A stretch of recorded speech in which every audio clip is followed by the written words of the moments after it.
Honourable Speaker, I present the Interim Budget for 24-25.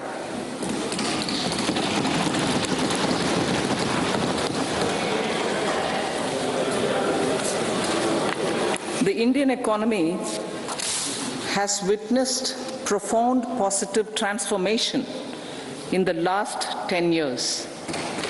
The people of India are looking ahead to the future with hope and optimism. With the blessings of the people, when our government, under the visionary and dynamic leadership of Honourable Prime Minister Shri Narendra Modi, assumed office in 2014, the country was facing enormous challenges. With Sabka Saath, Sabka Vikas as its mantra, the government overcame those challenges in right earnest. Structural reforms were undertaken. Pro-people programs were formulated and implemented promptly. Conditions were created for more opportunities for employment and entrepreneurship. The economy got a new vigor. The fruits of development started reaching the people at scale. The country got a new sense of purpose and hope. Naturally, the people blessed the government with a bigger mandate. In the second term, our government, under the leadership of Honourable Prime Minister, doubled down on its responsibilities to build a prosperous country with comprehensive development of all people and all regions.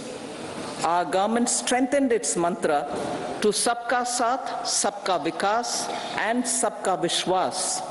Our development philosophy covered all elements of inclusivity, namely social inclusivity through coverage of all strata of the society, and geographical inclusivity through development of all regions of the country.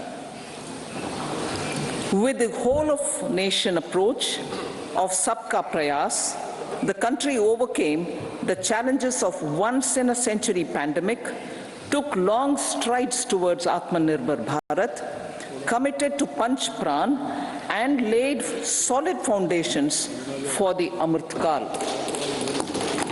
As a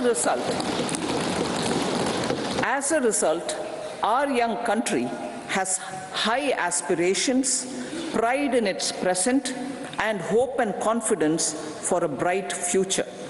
We expect that our government, based on its stupendous work, will be blessed again by the people with a resounding mandate.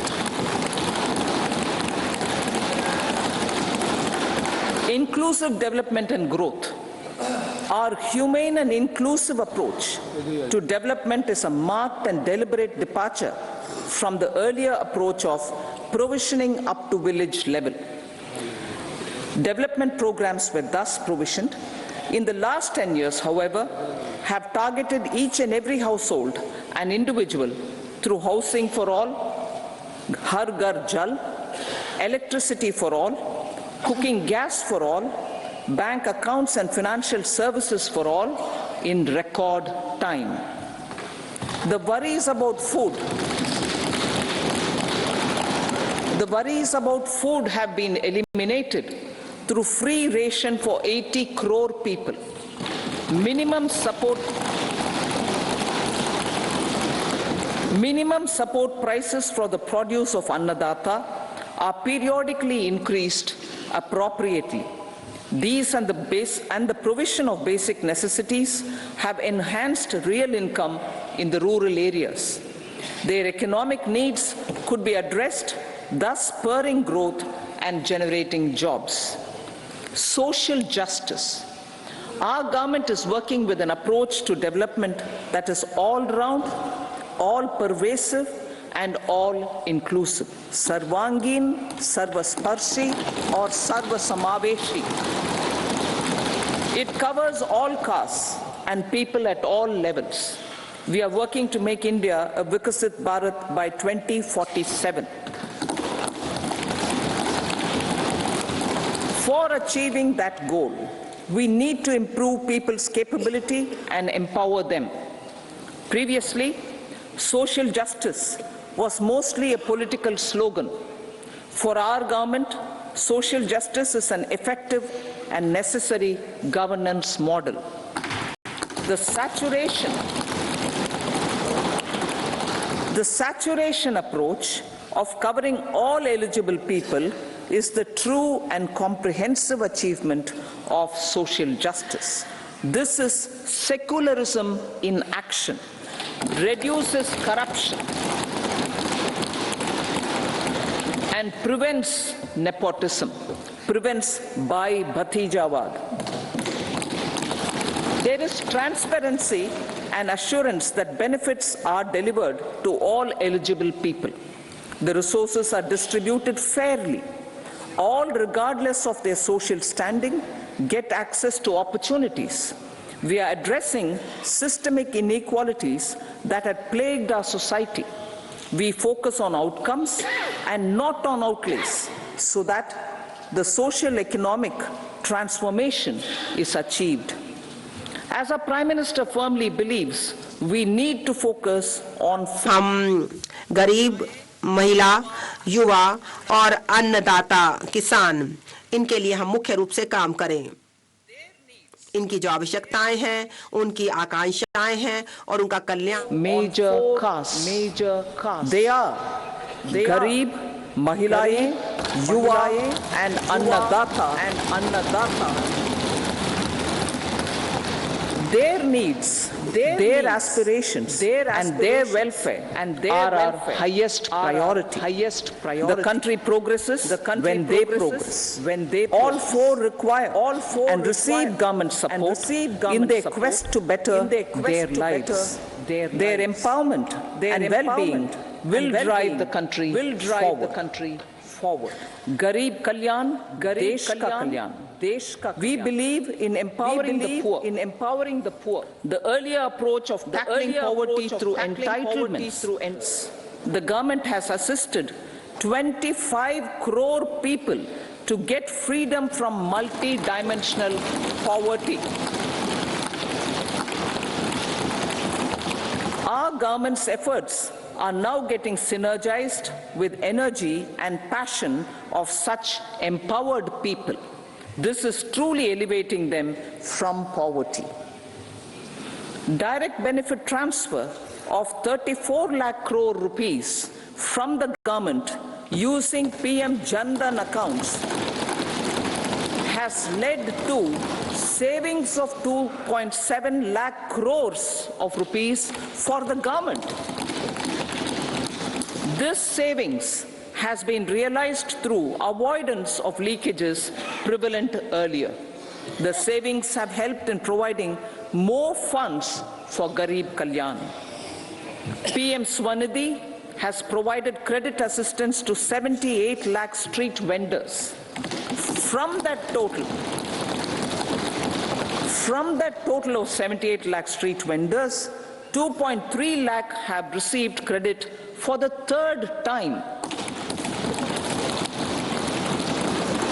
PM Janman Yojana reaches out to the particularly vulnerable tribal groups who have remained outside the realm of development so far. PM Vishwakarma Yojana provides end-to-end support to artisans and craftspeople engaged in 18 trades. The schemes for empowerment of Divyangs and transgender persons reflect firm resolve of our government to leave no one behind. Welfare of Annadata. Farmers are our Annadata. Every year under PM Kisan Samman Yojana, direct financial assistance is provided to 11.8 in producing food for the country and for the world. Electronic National Agricultural Market has integrated 1,361 mandis and is providing services to 1.8 crore farmers with trading volume of 3 lakh crores of rupees. The sector is poised for inclusive, balanced, higher growth and productivity. These are facilitated from farmer-centric policies, income support, coverage of risks, through price and insurance support, promotion of technologies and innovations through startups. Empowering the Amrit PD, the Yuva. Our prosperity depends on adequately equipping and empowering the youth. The National Education Policy 2020 is ushering the transformational reforms. PM Schools for Rising India, PM Shri, are delivering quality teaching and nurturing holistic and well-rounded individuals. The Skill India mission has trained 1.4 crore youth, upskilled and reskilled 54 lakh youth, and established 3,000 new ITIs. A large number of institutions of higher learning, namely 7 IITs, 16 triple ITs, 7 IIMs, 15 AIMS, and 390 universities have been set up. PM Mudra Yojana has sanctioned 43 crore loans aggregating to 22.5 lakh crores of rupees for entrepreneurial aspirations of our youth. Besides that, Fund of Funds, Startup India, and Startup Credit Guarantee schemes are assisting our youth. They are also becoming Rozgar Data. The country is proud of our youth scaling new heights in sports. The highest ever medal tally in Asian Games and Asian Para Games in 2023 reflects a high confidence level.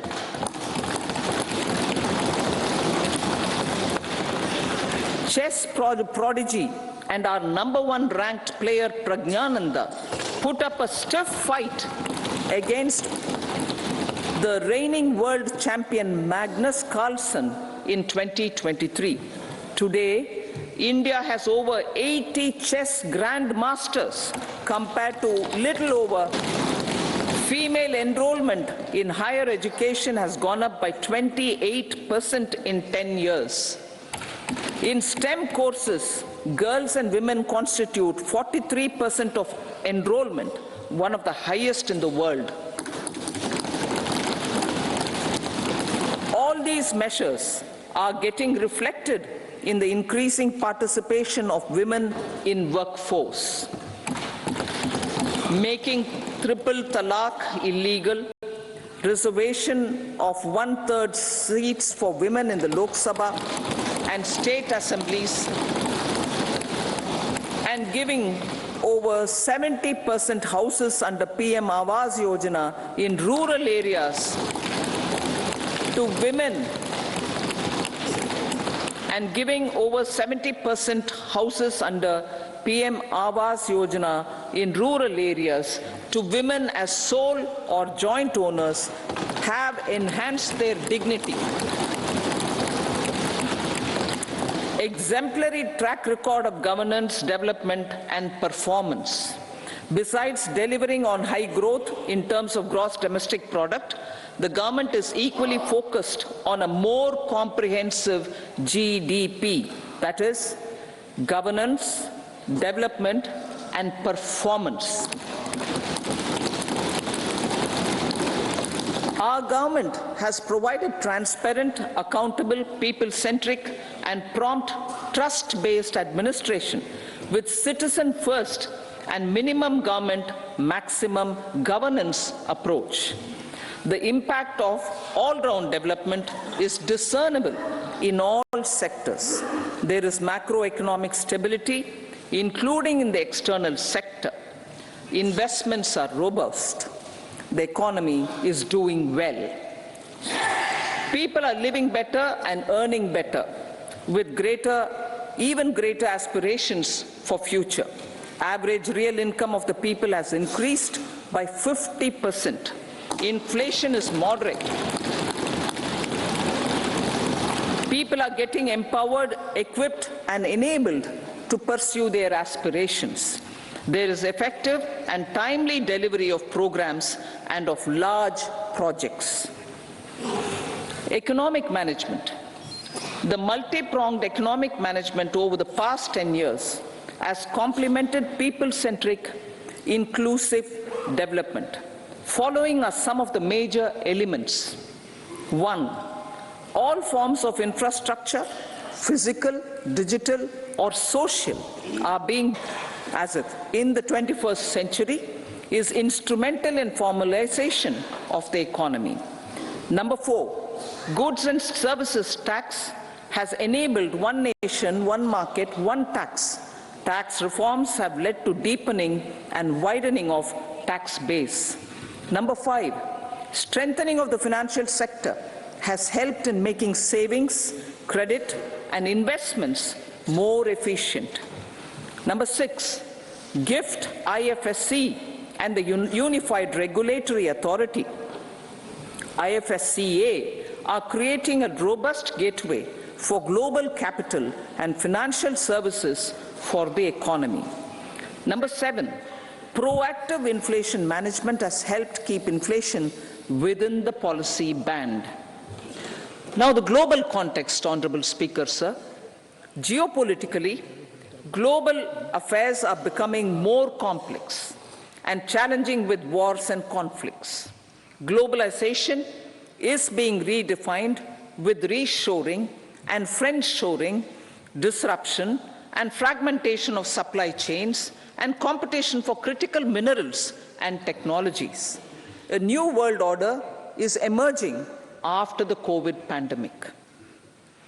India assumed the G20 presidency during very difficult times for the world.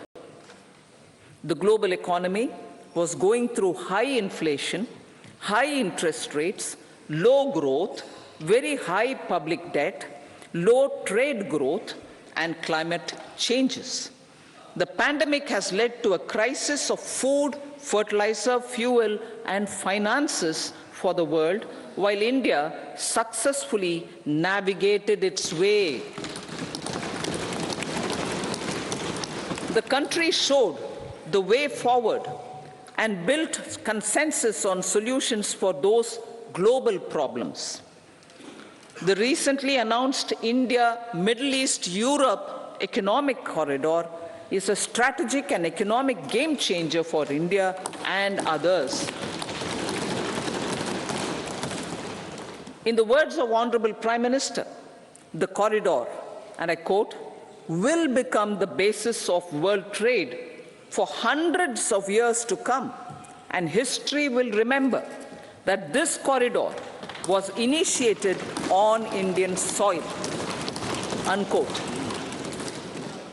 Vision for Vikasit Bharat. Our vision for Vikasit Bharat and progress, earning Sabka Vishwas, the next 5 years will be years of unprecedented development and golden moments to realize the dream of developed India by 2047. The trinity of demography, democracy, and diversity, backed by Sabka Prayas, has the potential to fulfill aspirations of every Indian. As Honorable Prime Minister in his Independence Day address to the nation mentioned, I quote, there is no dearth of opportunities, as many opportunities as we want. The country is capable of creating more opportunities. Sky is the limit, unquote. Strategy for Amrit Kal. Our government will adopt economic policies that foster and sustain growth, facilitate inclusive and sustainable development, improve productivity, create opportunities for all, help them enhance their capabilities, and contribute to generation of resources to power investments and fulfill aspirations. Guided by the principle, reform, perform, and transform, the government will take up next generation reforms and build consensus with the states and stakeholders for effective implementation. It is an important policy priority for our government to ensure timely and adequate finances, relevant technologies, and appropriate training for the micro, small, and medium enterprises, MSMEs, to grow and also compete globally. Orienting the regulatory environment to facilitate their growth will be an important element of this policy mix. The government will facilitate sustaining high and more resource-efficient economic growth. This will work towards energy security in terms of availability, accessibility, and affordability. For meeting the investment needs, our government will prepare the financial sector in terms of size, capacity, skills, and regulatory framework. Aspirational Districts Program. Our government stands ready to assist the states in faster development of aspirational districts and blocks, including generation of ample economic opportunities. Development of the East. Our government will pay utmost attention to make the eastern region and its people a powerful driver of India's growth.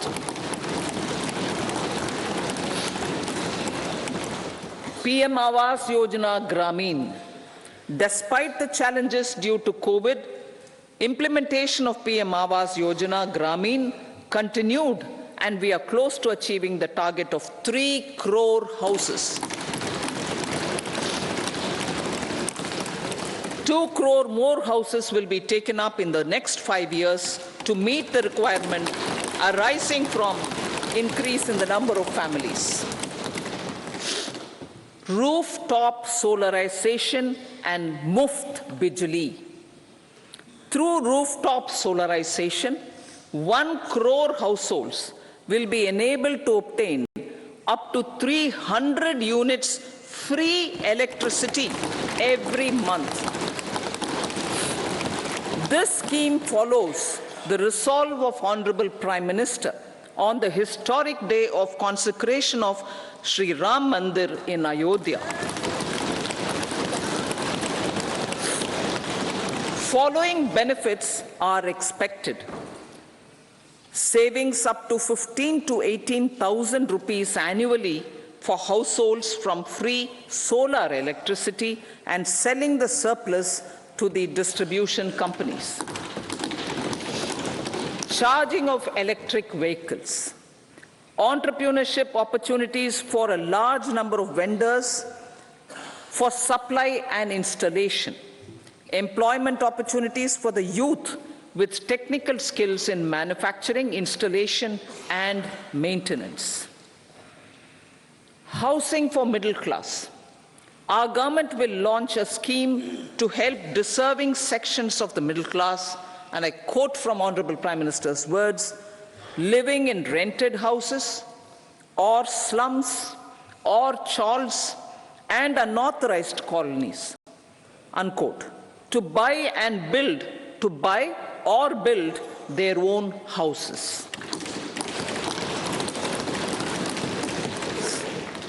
Medical colleges. Several youth are ambitious to get qualified as doctors. They aim to serve our people through improved healthcare services. Our government plans to set up more medical colleges by utilizing the existing hospital infrastructure under various departments. A committee for this purpose will be set up to examine the issues and make relevant recommendations. Cervical cancer vaccination. Our government will encourage vaccination for girls in the age group of 9 to 14 years for prevention of cervical cancer. Maternal and child health care. Various schemes for maternal and child care will be brought under one comprehensive program for synergy in implementation.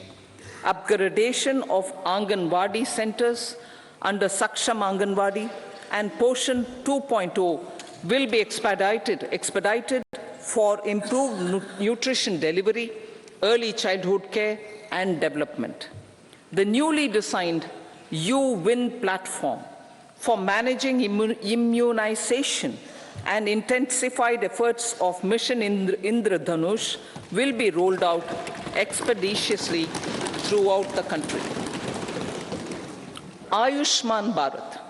Healthcare cover under Ayushman Bharat scheme will be extended to all ASHA workers, to all Anganwadi workers and helpers.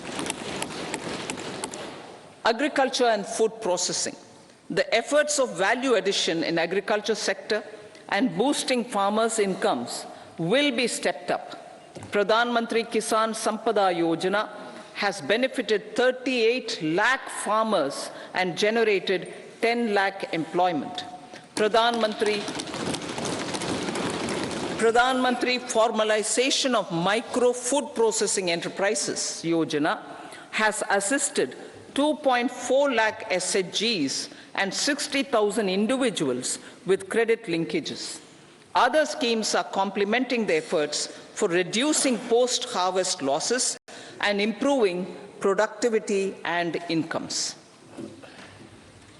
For ensuring faster growth of the sector, our government will further promote private and public investment in post-harvest activities, including aggregation, modern storage, efficient supply chains, primary and secondary processing and marketing and branding. Nano DAP. After the successful adoption of nano urea, application of nano DAP on various crops will be expanded in all agroclimatic zones.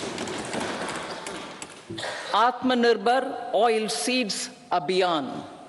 Building on the initiative announced in 2022, a strategy will be formulated to achieve Atmanirbharta for oil seeds such as mustard, groundnut, sesame, soya bean, and sunflower.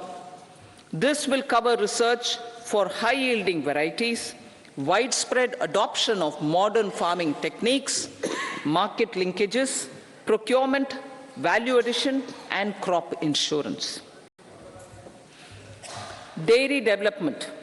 A comprehensive program for supporting dairy farmers will be formulated. Efforts are already on to control foot and mouth disease. India is the world's largest milk producer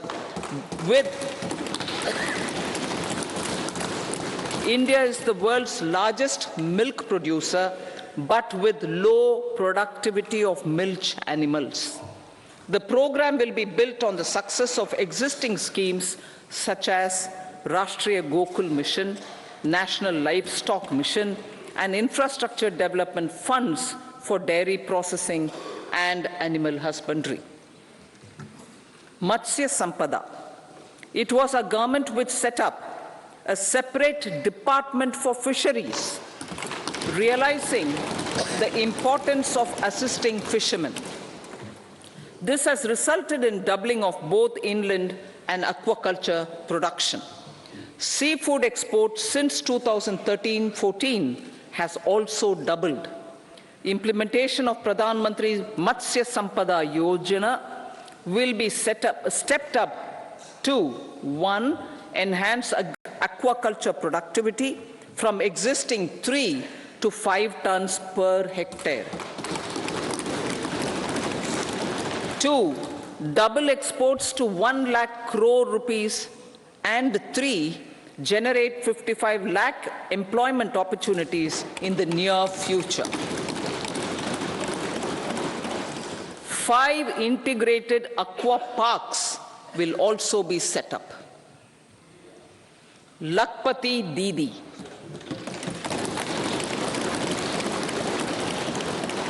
83 lakh SHGs.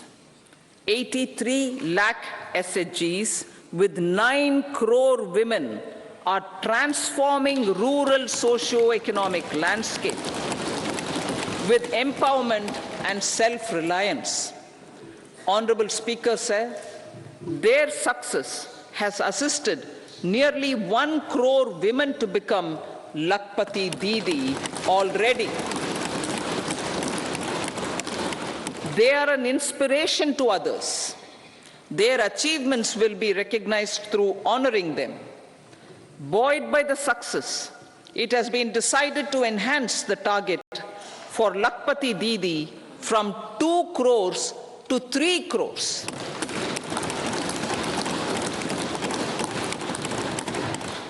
Technological changes, new age technologies and data are changing the lives of people and businesses.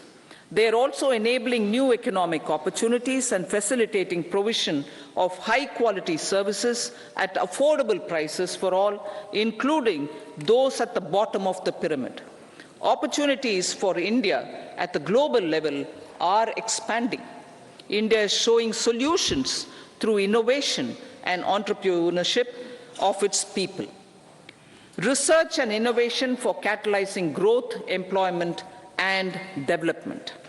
Prime Minister Lal Bahadur Shastri gave the slogan of Jai Jawan, Jai Kisan. Prime Minister Atal Bihari Vajpayee ji, made that Jai Jawan, Jai Kisan, Jai Vigyan. Prime Minister Modi has furthered that to Jai Jawan, Jai Kisan, Jai Vigyan, and Jai Anusandhan, as innovation is the foundation of development. For our tech-savvy youth, this will be a golden era. A corpus of 1 lakh crore rupees will be established with 50-year interest-free loan provided. The corpus will provide long-term financing or refinancing with long tenors and low and or nil.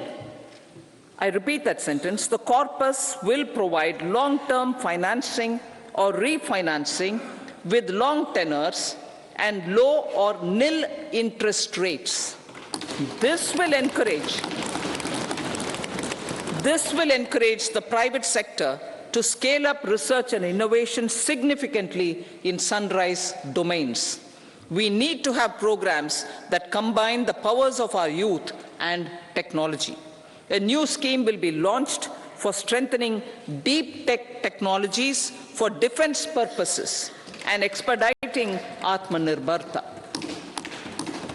Infrastructure development. Building on the massive tripling of the capital expenditure outlay in the past 4 years, resulting in huge multiplier impact on economic growth and employment creation, the outlay for the next year is being increased by 11.1% to 11,111 crore rupees. This would be 3.4% of our GDP. Railways. 3 major economic railway corridor programs will be implemented. These are energy, mineral, and cement corridor. Number 2, port connectivity corridors. And number 3, high traffic density corridors. The projects have been identified under the PM Gati Shakti for enabling multi and reduce cost. The resultant decongestion of the high traffic corridors will also help in improving operations of passenger trains, resulting in safety and higher travel speed for passengers. Together with dedicated freight corridors, these 3 economic corridor programs will accelerate our GDP growth and reduce logistic costs.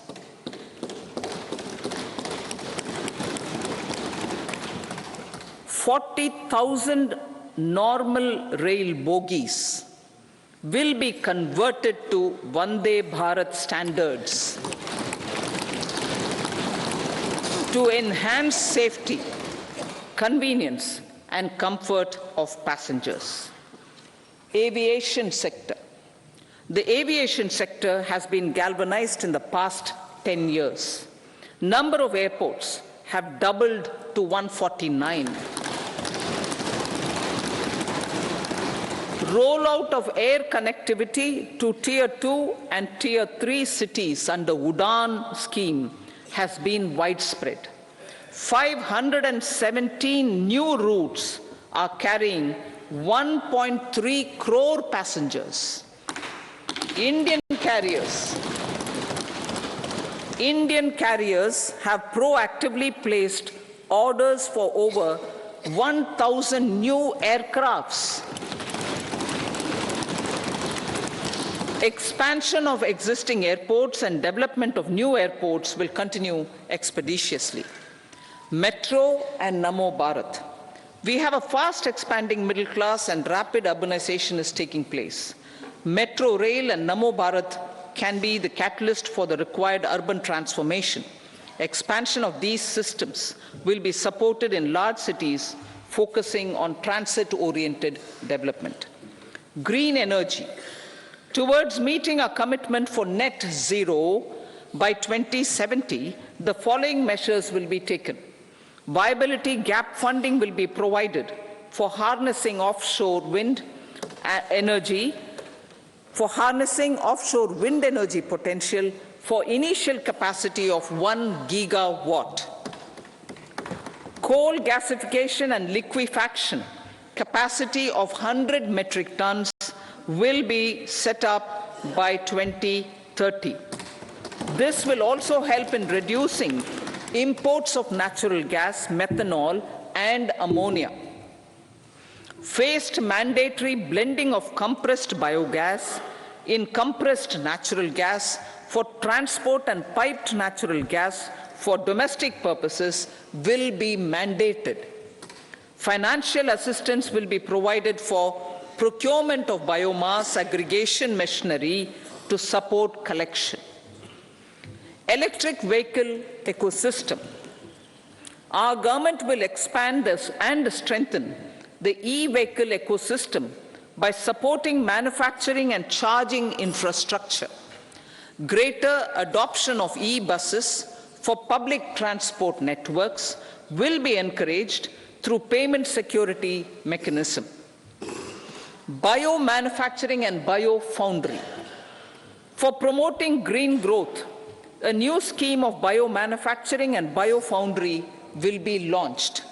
This will provide environment-friendly alternatives such as biodegradable polymers, bioplastics, biopharmaceuticals, and bioagri inputs.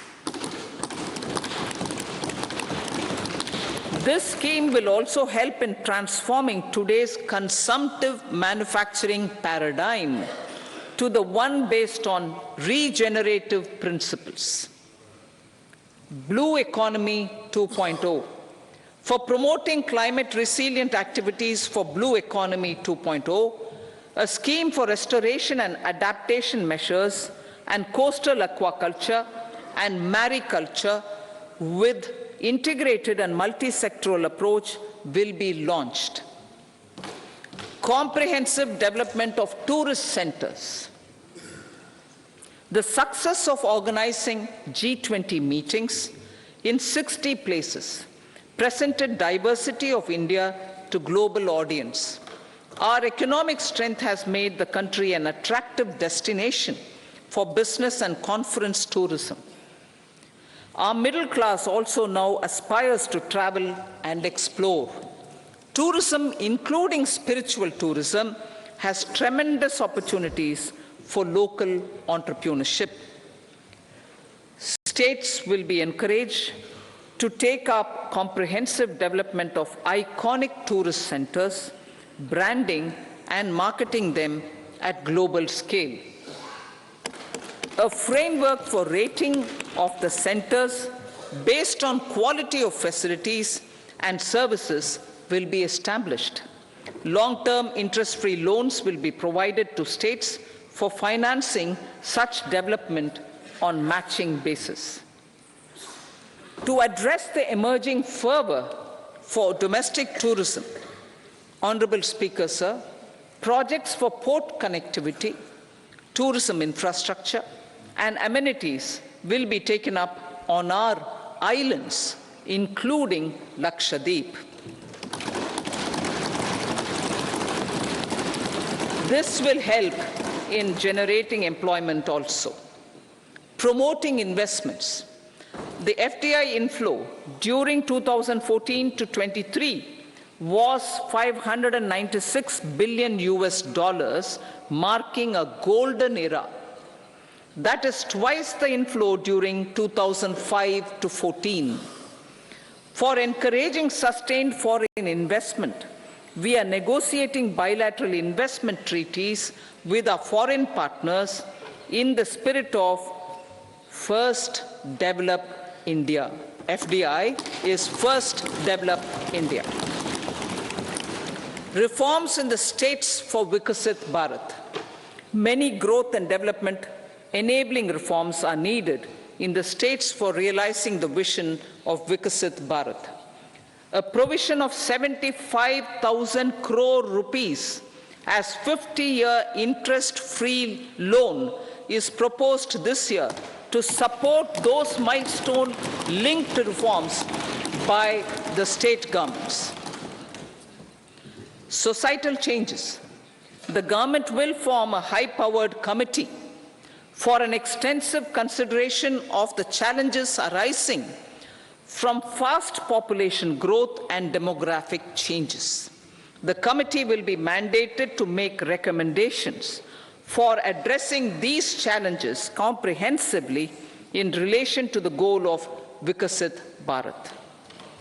Amrit Kal as Kartavya Kal. Our government stands committed to strengthening and expanding the economy with high growth and to create conditions for people to realize their aspirations. Honorable Prime Minister, in his Independence Day address to the nation in the 75th year of our Republic, said, and I quote, "We commit ourselves to national development with new inspirations, new consciousness, new resolutions as the country opens up immense possibilities and opportunities.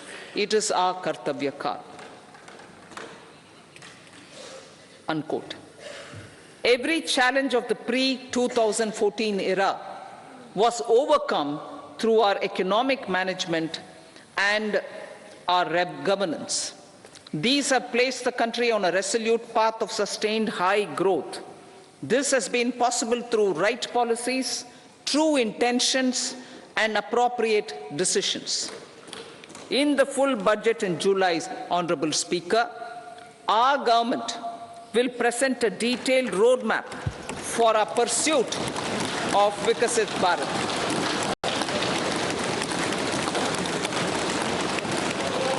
Revised estimates. Revised estimates of 2023-24.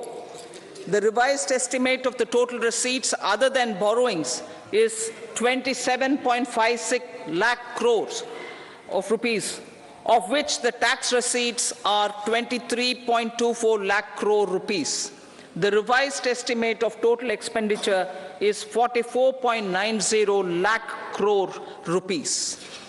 The revenue receipts at 30.03 lakh crore rupees are expected to be higher than the budget estimate, reflecting strong growth momentum and formalization in the economy.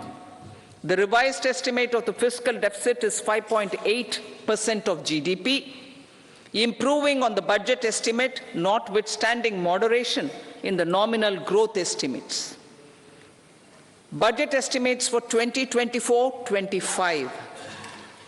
Coming to the year 2024-25, the total receipts other than borrowings and total expenditure are estimated at 30.80 and 47.66 lakh crore rupees respectively. The tax receipts are estimated at 26.02 lakh crore rupees. The scheme of 50-year interest-free loan for capital expenditure to states will be continued this year with an outlay of 1.3 lakh crore rupees. We continue on the path of fiscal consolidation as announced in month of GDP, adhering to that path. So the gross and net market borrowings through dated securities during 24-25 are estimated at 14.13 lakh crore rupees and 11.75 lakh crore respectively. Both will be less than that in 23-24. Now that the private investments are happening at scale, the lower borrowings by the central government will facilitate larger availability of credit for the private sector. Vote on account. I'll be seeking vote on account approval of the Parliament through the appropriation bill for a part of the financial year 2024-25. I will now move to Part B. Honourable Speaker, sir, over the last 10 years, the direct tax collections have more than trebled and the return filers swelled 2.4 times. I would like to assure the taxpayers that their contributions have been used wisely for the development of the country and welfare of its people. I appreciate the taxpayers for their continued support. The government has reduced and rationalized tax rates. Under the new tax scheme, there is now no tax liability for taxpayers with income up to 7 lakh rupees, up from 2.2 lakh rupees in the financial year 2013-14. The threshold for presumptive taxation for retail businesses was increased from 2 crores to 3 crores. Similarly, the threshold for professionals eligible for presumptive taxation was increased from 50 lakh rupees to 75 lakh rupees. Also, corporate tax rate was decreased from 30% to 22% for existing domestic companies and to 15% for certain new manufacturing companies.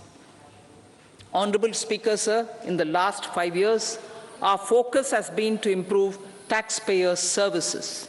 The age-old jurisdiction-based assessment system was transformed with the introduction of faceless assessment and appeal, thereby imparting greater efficiency, transparency, 2013-14 to a mere 10 days this year, thereby making refunds faster. Indirect taxation. By unifying the highly fragmented indirect tax regime in India, the GST has reduced the compliance burden on trade and industry. The industry has acknowledged the benefits of GST. According to a recent survey conducted by a leading consulting firm, 94% of industry leaders view the transition to GST as largely positive.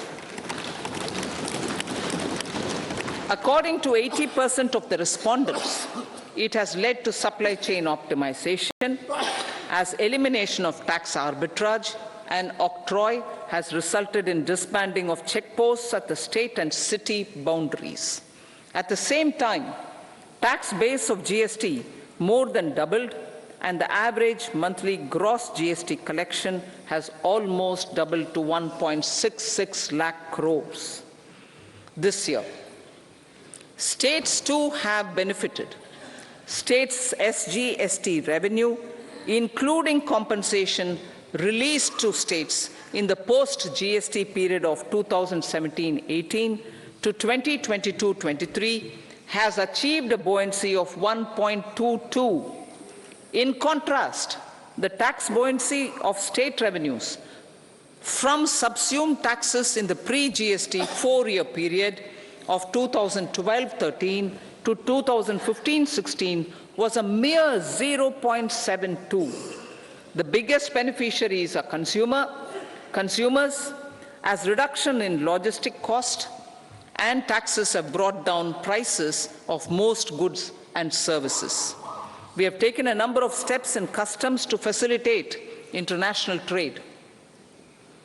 As a result, the import release time declined by 47% to 71 hours, at inland container depots, by 28% to 44 hours at air cargo complexes, and by 27% to 85 hours at seaports over the last 4 years since 2019, when the national time release studies were first started.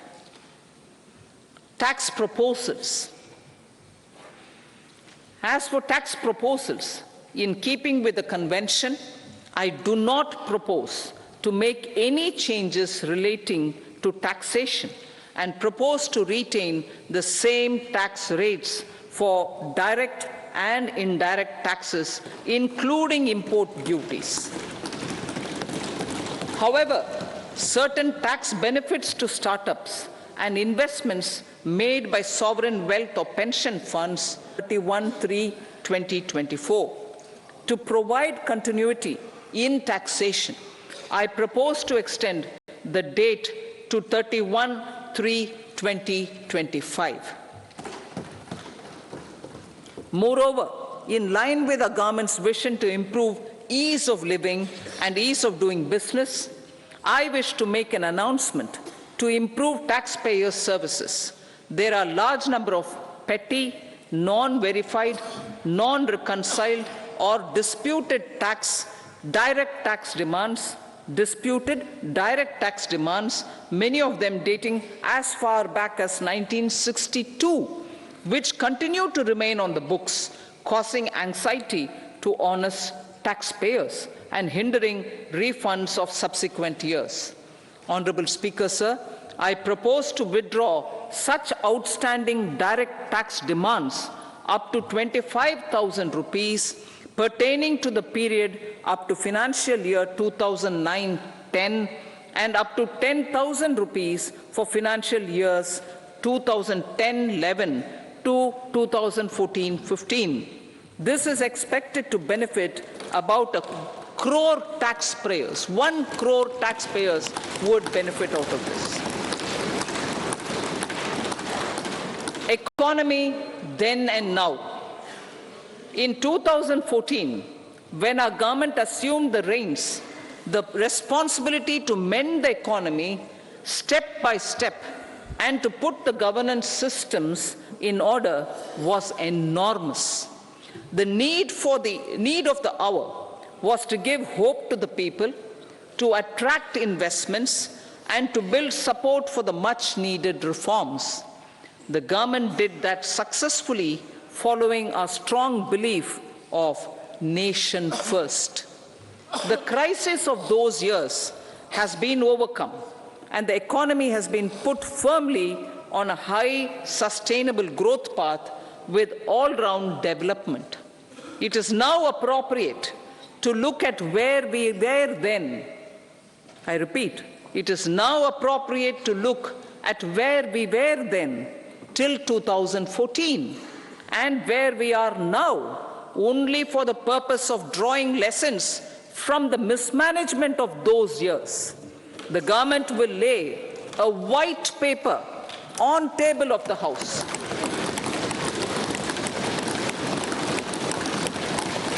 The exemplary track record of governance, development and performance, effective delivery and Jan Kalyan has given the government trust, confidence and blessings of the people to realize whatever it takes.